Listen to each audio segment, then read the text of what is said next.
Hello mga kabagets, kain tayo. Ayan. Ang ulam natin ay mas marami pa yung kamatis kaysa talong. Isang talong lang. Ayan o, talong na salad, may kamatis, may chili. Ayan na ito. Ayan, kain tayo. Ito yung pinakamasarap na pagkain sa Pilipinas, yung salad na talong. Ito yung pinakamasarap ba? Talong. Speaking of talong, anong naisip mo, Flora? Kain tayo mga kalods. Sarap. Salad.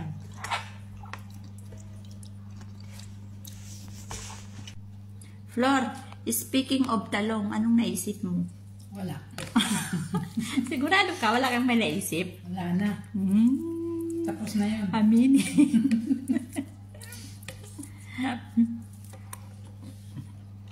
Flor, tanungin nga kita. Masarap ba ang talong? Ayan, masarap yung salad na talong. Yan, sarap daw. Kayo ha kung anong iniisip niyo. Yan ang ulam namin ngayon, talong. Tapos may chicken garlic with sauce. Na para na rin siyang with lemon chicken. Para na rin siyang adobo, pero masarap siya. Yan. Dagdagan mo sana doon, Flor, kasi masarap eh. Sus yung natin, yung diet natin, mawala naman yung diet natin ngayon. Wala yung diet mo. Nagda-diet ka. Hindi mapigilan, masarap eh. Ang ulam. Huwag mo kasing sarapan para walang ganang kumain. Tabangan na lang. Kailangan matabangan. Kaya nga pagluto mo.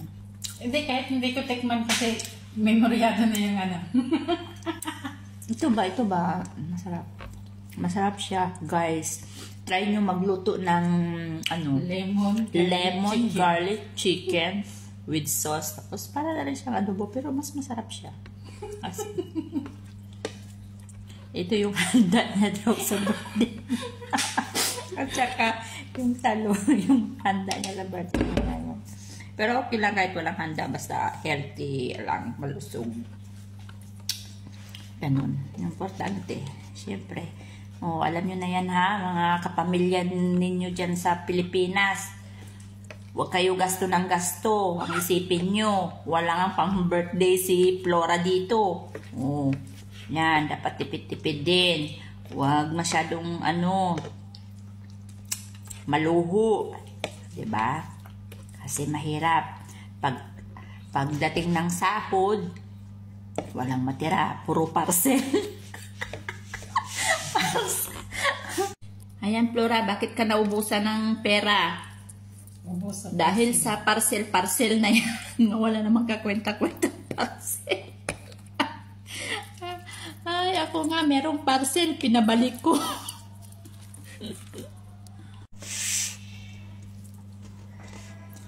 Ayan. Masarap. Thank you, Flora, sa luto mo. Lagi akong busog. Reklamo na ba? Reklamo na. Tumataba tayo kasi dahil nga sa luto ni Flora.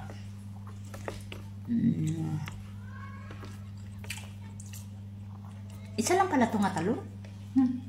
Tapos yung malaki. Mahilig ka talaga sa malaki ah. Ano lang?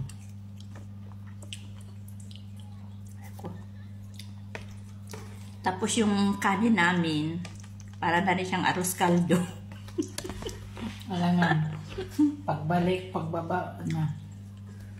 Hininaan ko yun eh. Paano? Pinaliguan pa. Masarap sa Flora. Isa gawa rin sunod. Ganyan yan. Hindi na ang subo. Kasi minsan nakakasawa.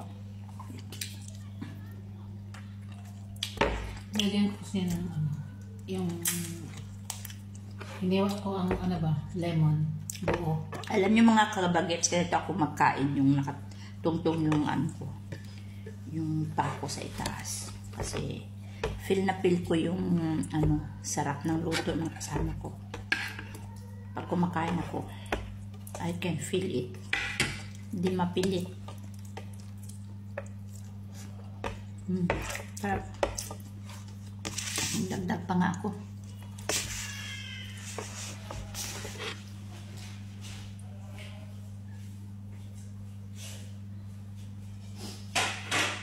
Dagdag or red lord? Dagdag ka?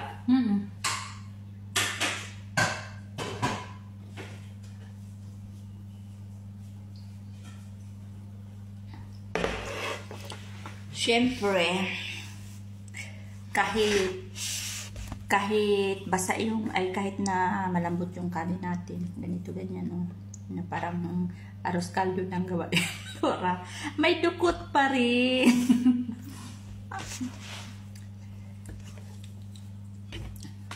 Dagdag ka sa laro, kahit ano lang. Ba't kasi ikaw na lang kumuha doon? Ikaw na kayo. Malapit ka dyan sa may sa pintuan. Baka makuha ko ayaw mo naman. Wala na ito. Hindi, gusto ko. Masarap naman. Saka na. Ito talaga, oh. Please lang, good birthday mo bitaw. Kibali.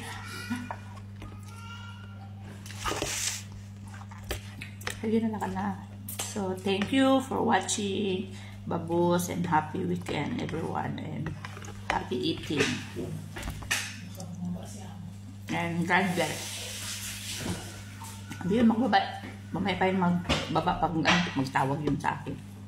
Yala, babos.